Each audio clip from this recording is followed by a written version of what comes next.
2. Okay, we're going to continue. We're going to just start highlighting. And it doesn't have to be anywhere specific. So we'll just start at this point and bring the knife down. And what are you highlighting it with? This is a buff. Let's go and mix in a little bit of the blue with it, just to be in the distance. I've got to be careful not to make this too bright, because this is in the distance, and that's something I've been playing with, is not to be too strong to begin with. Now throw in a little bit of blue here and there. This is where your imagination just kind of takes off, wherever it wants. How about a little bit of burnt sienna? Give it a little bit of a reddy hue. See how that red stands out? I hope the camera picks it up.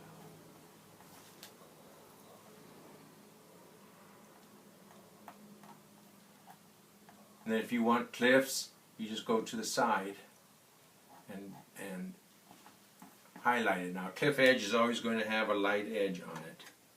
So we just come in here like that and pull down.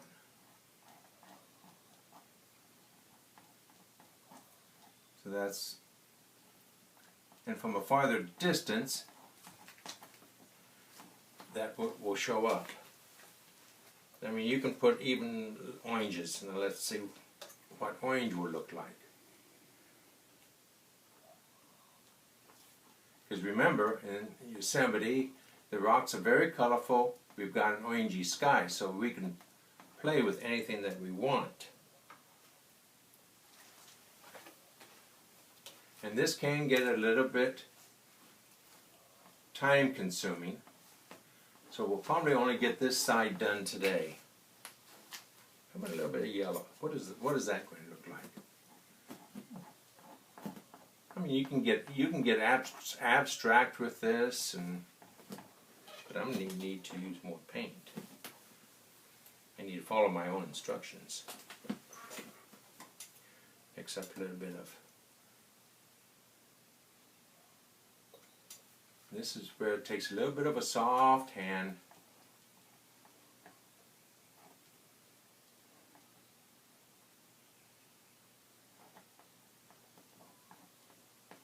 You got to be careful. You can see I'm not using a soft enough hand because I'm pulling the paint off the canvas. But you can see how the paint breaks when done correctly. And that is the advantage of a palette knife? Yes, it makes the paints break easier. Also, you don't have to try to create the ledges and cracks, because they just kind of form naturally.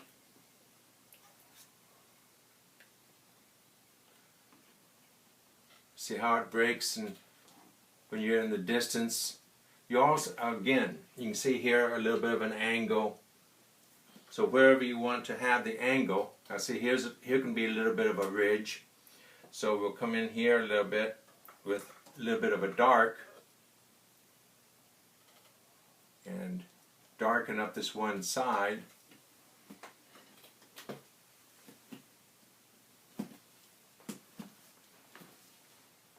Kind of like that.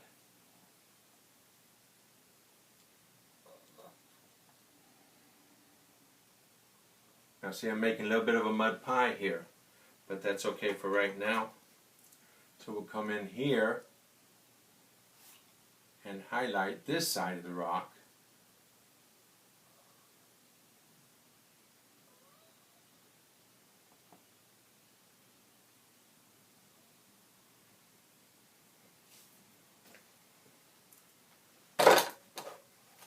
Sometimes it's a little touchy.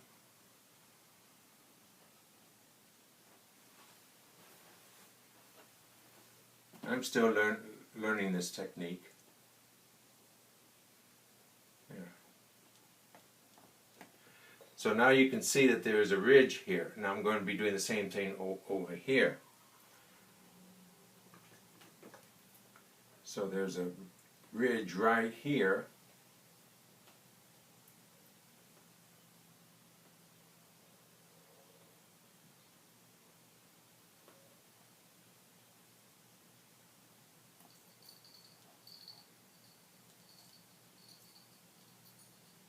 still don't have all the knives that I like. I'm still playing with it, so I'm going back to here because this knife has a smaller blade.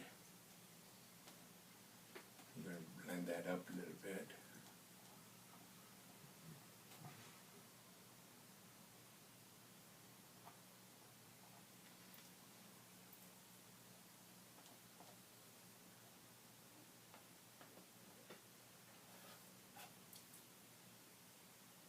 Tops are usually going to show more. Again, you can go sideways to create different ridges, and that's what's key about this, is that the more you change direction, the more ridges you put into your canvas. Okay, it needs to be a little bit lighter. So let's, ooh, that looks kind of nice.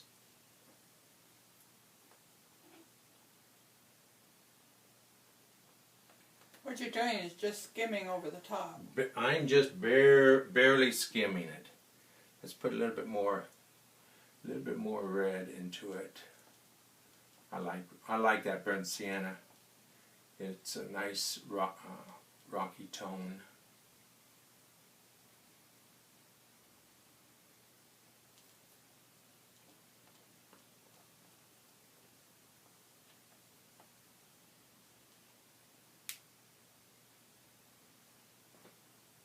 I mean, you can just, it's just a matter of playing, and it's a fun way to play. It really is. Well, when the paint kind of makes a ridge, you kind of put a ridge there, right? Correct. So you let the paint kind of talk to you.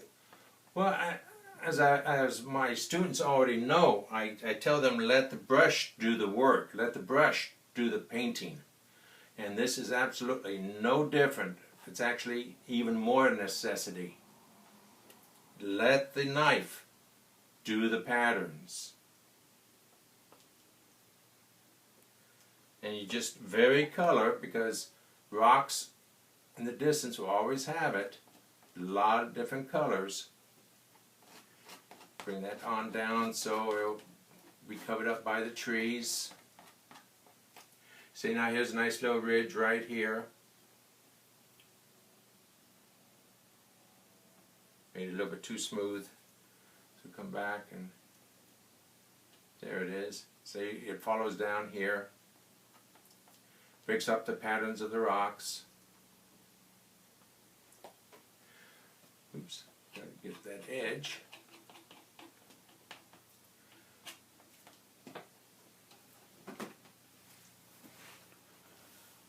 Again, we'll come over here with I've already started the rocks on this side, and I'm going to be doing this one on the right hand side today. I'm going to just do a little bit more highlighting. Now this time we're using the palette knife.